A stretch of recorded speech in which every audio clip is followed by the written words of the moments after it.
The test is in four-part, Part 1, Part 2, Part 3, and Part 4. Now look at Part 1. Part 1. You and a friend are looking for a place to live. You have a list of places and go to see a rental agent to check on a number of points. Listen to the conversation between your friend and the rental agent and complete the list. First, you have some time to look at questions 1 to 7.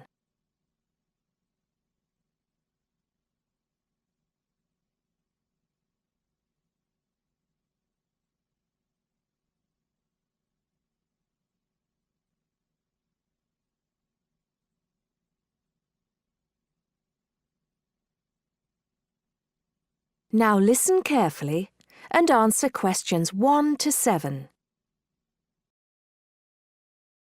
Hi, we've been looking over your listing of apartments for rent and we have a few questions about a couple of the apartments. Can you help us? Sure. Yep, this is our most recent listing. What would you like to know? Well, we were first wondering about the house on 3rd Street. We can see that it is furnished and rents for $135 a week, but can you tell us how many bedrooms it has? Let's see. In addition to the den, it has 3 bedrooms. The rental on 3rd Street has 3 bedrooms. So in the example, 3 bedrooms has been written down in the number of rooms column for 19 3rd Street. Now we shall begin. You should answer the questions as you listen, because you will not hear the recording a second time. Listen carefully and answer questions 1 to 6. Hi, we've been looking over your listing of apartments for rent and we have a few questions about a couple of the apartments. Can you help us? Sure. Yep, this is our most recent listing. What would you like to know? Well, we were first wondering about the house on 3rd Street. We can see that it is furnished and rents for $135 a week, but can you tell us how many bedrooms it has? Let's see. In addition to the den, it has 3 bedrooms. What about the one on Route 9N?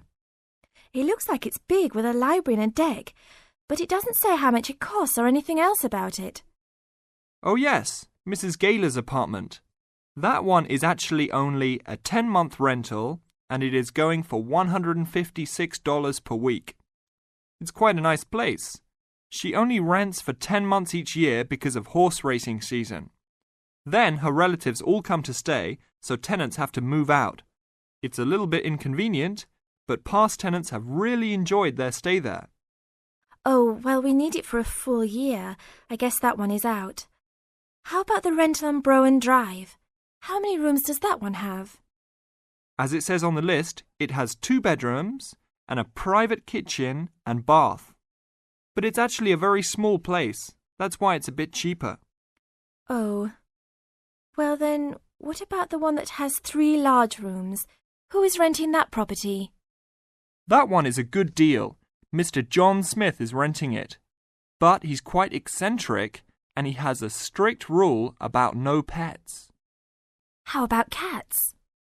Nope, absolutely no pets. Well then, how about this studio apartment rented by Mr. Bo Jensen? How is that one? That ad is actually a bit deceptive. The studio apartment is the whole upper floor of an older house. It's actually very large and, at $45 a week, quite affordable. And it's near campus. I think I'd like to check that one out. Do you have a telephone number that we can call? It's not on the list? Oh, it isn't. Here it is. You should ring area code 518 and then 543-7790. Thanks. I think I'll call on that one first. Your friend decides that he would like to talk to Mr. Bo Jensen. Before you hear the rest of the talk, you have some time to look at questions 8 to 10.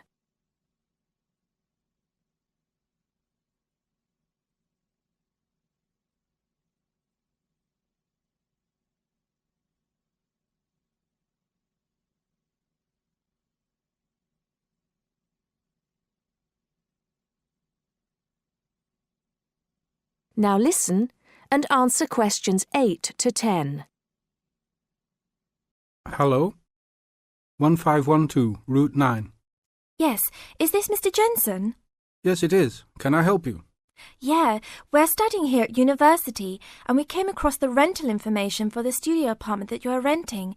Is it still available? Yes, of course. I actually just placed the ad and you're the first person to call. Is there anything you'd like to know about it? Yes, actually there is. As students, we are on the internet a lot, and we heard that some homes in the area have high-speed connections. What type of connection do you have there now? Oh, that's an interesting first question. But I guess I have heard that too. But we just have a phone line here. Nothing fancy. I think you can have a cable line installed, but it's just a phone line for now. Okay, well maybe we can do that. What type of heating does the apartment have? Now there's a more traditional question. We have oil heat here. It's an older house. That tends to be a little more expensive during the winter, right? Yeah, but there's nothing to do about it. It would cost too much for me to put in a gas heater. What else would you like to know about the apartment? Well, we heard it was quite big. Is it furnished? Actually, yes. I should have put that in the ad. It has an old couch and a couple chairs, a dining table, refrigerator, stove, and even a dishwasher. Does it have any beds? Yep, it has 2. That sounds great. When is the apartment available? You can have it tomorrow night if you want. I just have to clean up a couple things before you get here. Do you want to come over and see it first? No, it sounds fine to us. I actually know the street too, so I know the area. We'll take it. That is the end of part 1. You now have half a minute to check your answers.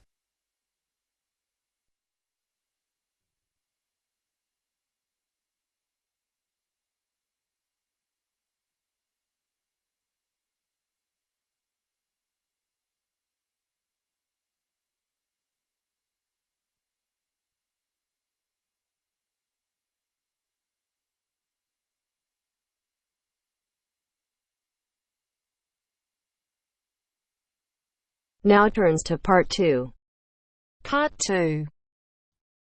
You are going to hear the director of the Leadership Council give his welcome address at a convention. First, you have some time to look at questions 11 to 15.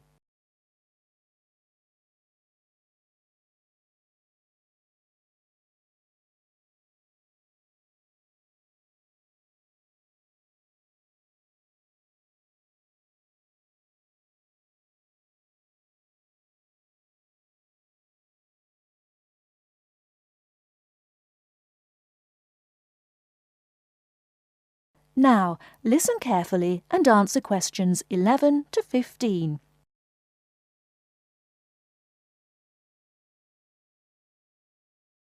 Ladies and gentlemen, can I have your attention, please? Please find your seats. Snacks will be available all day long. Thank you. Allow me to first introduce myself. I am Joe Steinke, Director of the Leadership Council. On behalf of the Organizing Committee for the 8th Annual Leadership Conference, I welcome you all to San Dimas, California, for a special session on postmodern solutions. We have people attending from as far away as Toronto, New York, and even the Bahamas. Frankly, I wish we had gone to you there. But we're very glad you're all here.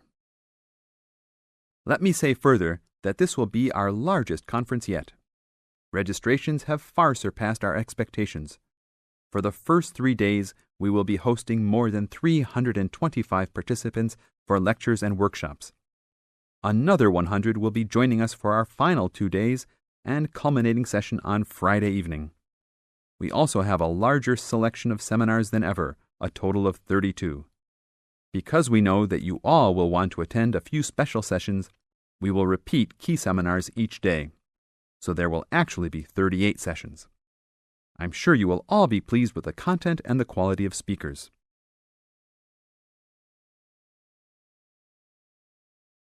Before you hear the rest of the talk, you have some time to look at questions 16 to 20.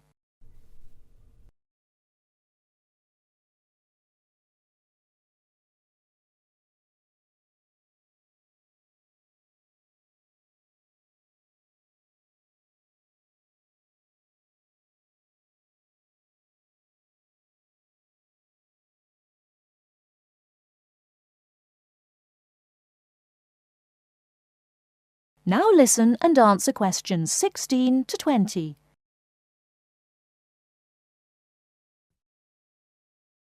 Now, for those who have opted not to take part in our bag lunches, there are a number of places nearby that we can recommend. We are located here in the Convention Center just across the street from the Harford Shopping Mall, and the place we most recommend is Vital's, which is just west across Queen Street on the opposite corner. Please be careful crossing both streets, however, as we don't want to lose any participants. If you're not up to Vital's, you can also get some Italian food at the Olive Garden, which is further down Queen Street and east on Danning Avenue, across from the police station. They have a great minestrone soup and excellent breadsticks, all you can eat.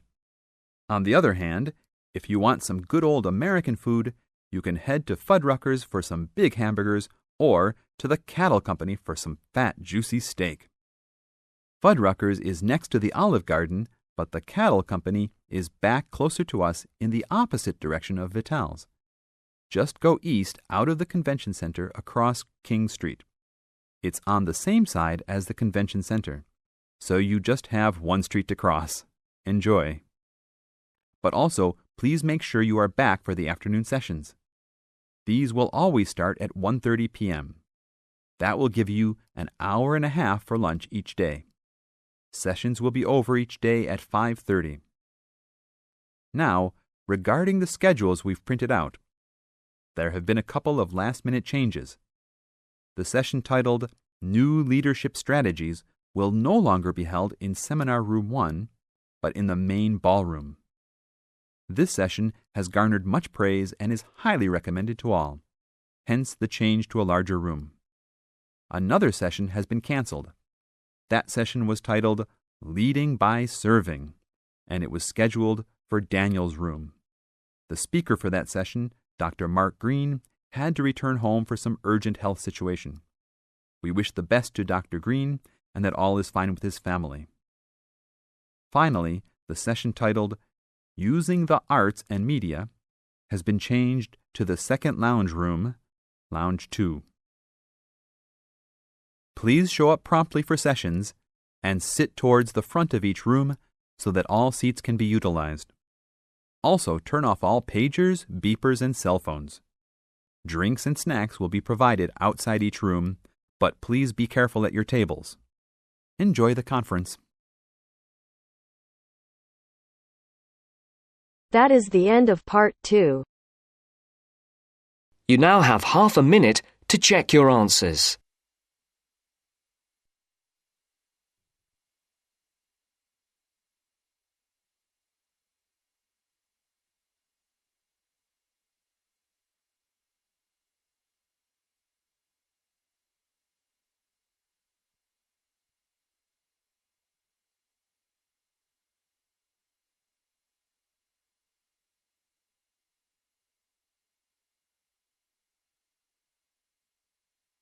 Now turns to part 3. Part 3.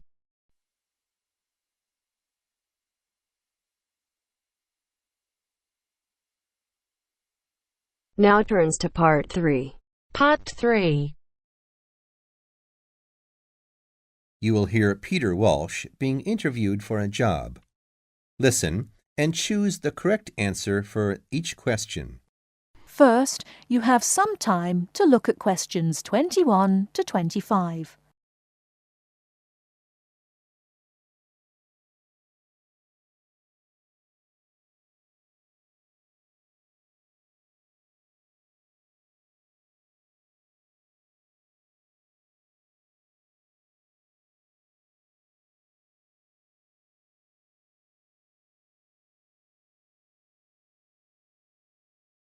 Now, listen carefully and answer questions 21 to 25.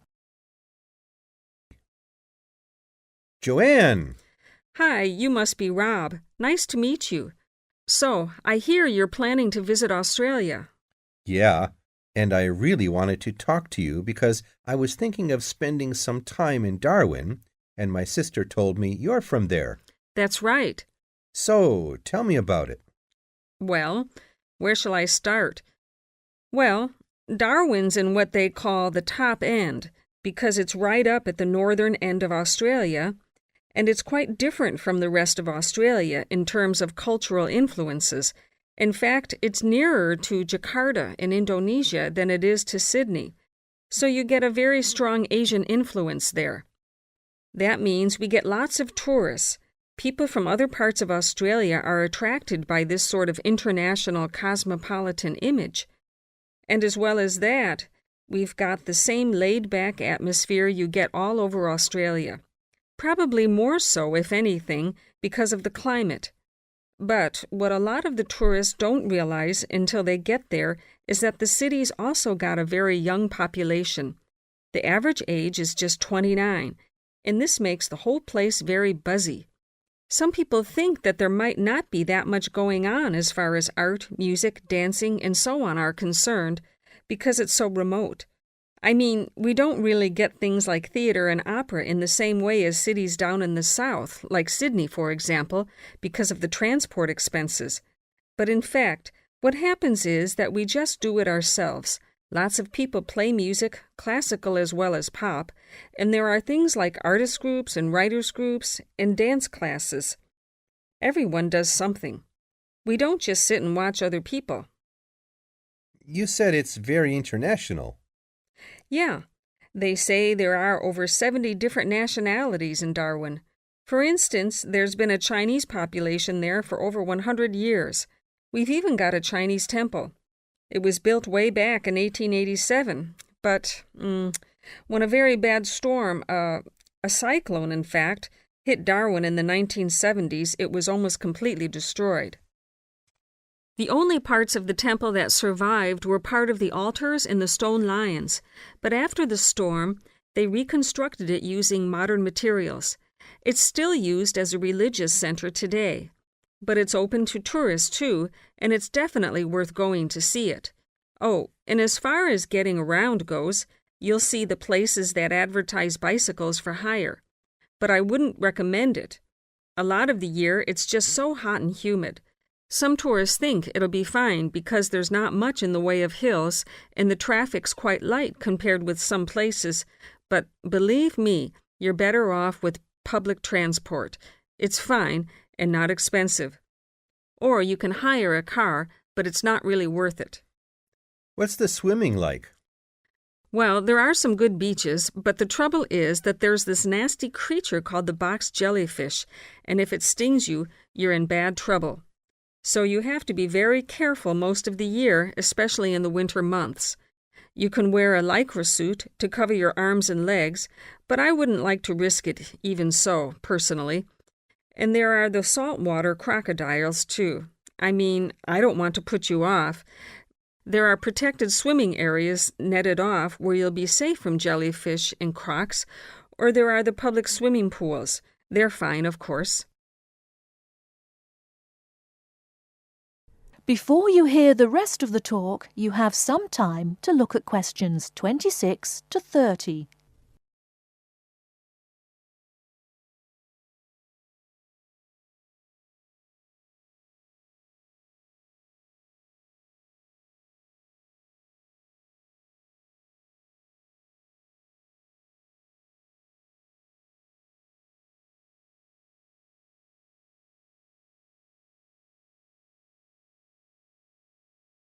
Now listen and answer questions 26 to 30.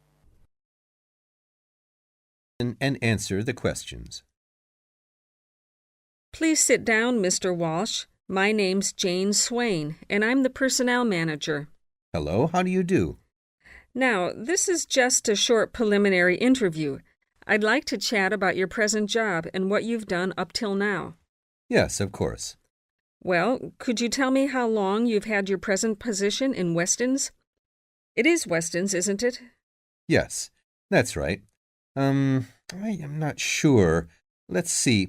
I left university in 2005. Is that right? Yes, 2005.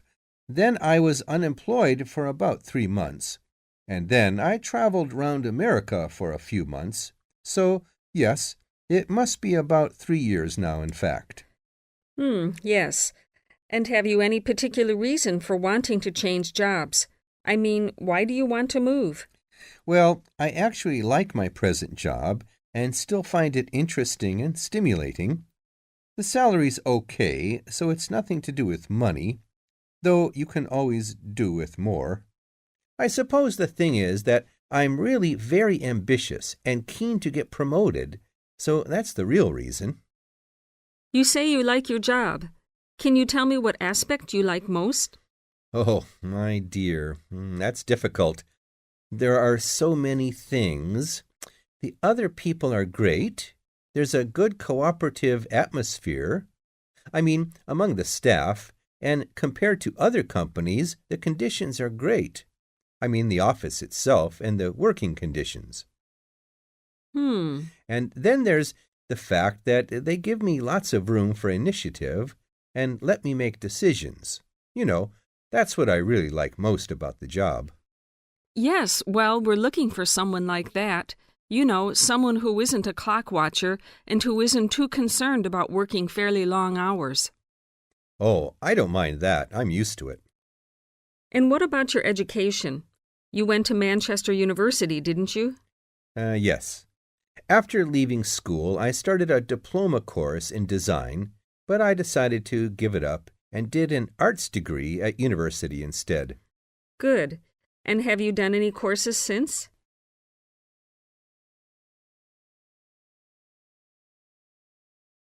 That is the end of part 3. You now have half a minute to check your answers.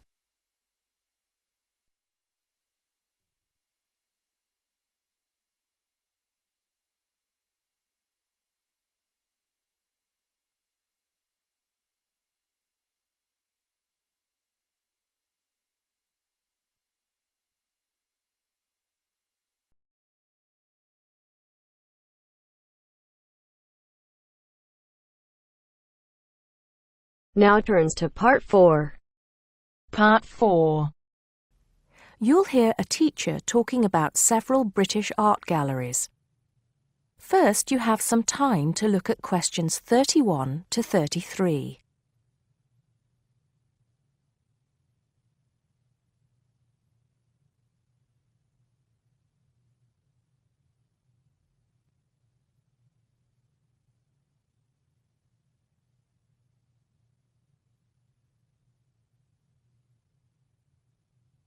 Now listen carefully and answer questions 31 to 33. Good afternoon. Welcome to the first class of V100 Art and History. The objectives of the course, as you will have seen if you've taken a look at the syllabus, include familiarizing yourselves with the vocabulary and language of art, learning about the basic elements of art and design, and finally, discussing historical periods as they pertain to art. The course will also give you the opportunity to visit some of the many galleries and museums that Britain has to offer. So, having said that, I'd like to spend the rest of today's class talking about 4 of the more important galleries that we will be visiting in the coming year.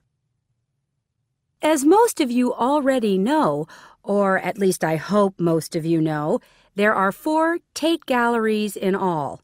To begin, I'd like to tell you a little bit about the Tate Modern. Tate Modern is located in a very busy part of London called the South Bank. It's close to 2 world-renowned tourist attractions, St. Paul's Cathedral and Shakespeare's Globe Theatre.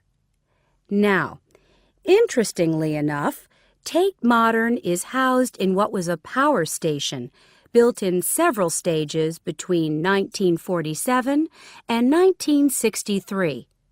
It was closed down in 1981 and reopened as a gallery in the year 2000.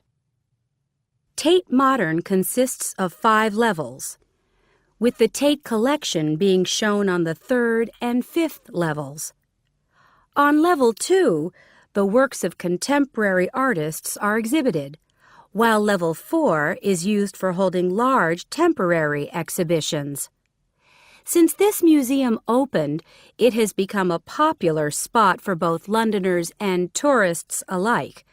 And believe it or not, it doesn't cost anything to get in to see the collection displays. Before you hear the rest of the talk, you have some time to look at questions 34 to 40.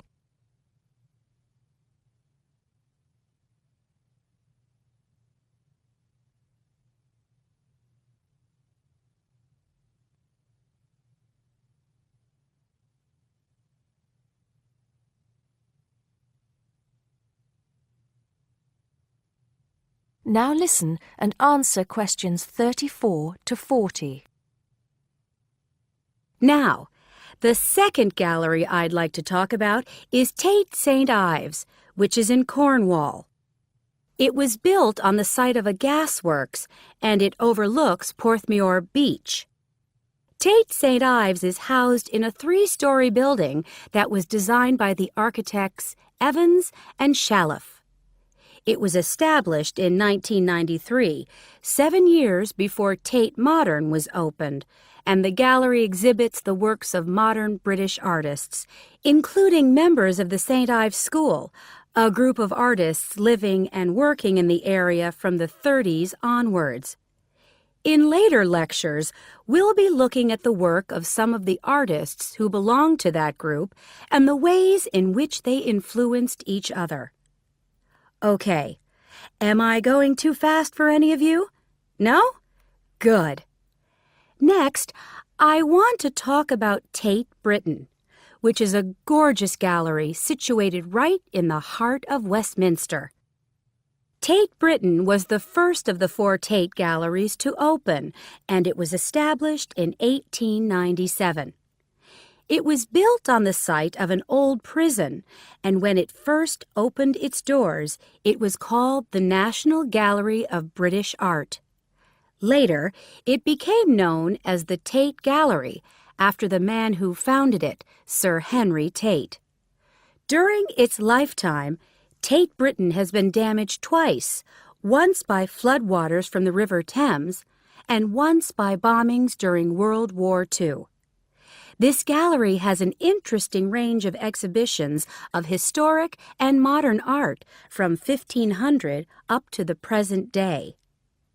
Now, the last gallery I'd like to tell you about is called Tate Liverpool. It's not hard to figure out where this gallery is located, is it? It was opened in 1988 to exhibit displays from the Tate collection, and it also has a program of temporary exhibitions. Tate Liverpool is housed in what was once a warehouse, and for some years it was one of the biggest galleries of modern and contemporary art in the UK. Well, that's a brief overview of just a few of the galleries we'll be visiting. I'd like now to look in a little more detail at what you can expect to see in each of these galleries, starting with Tate Britain. That is the end of part 4. You now have half a minute to check your answers.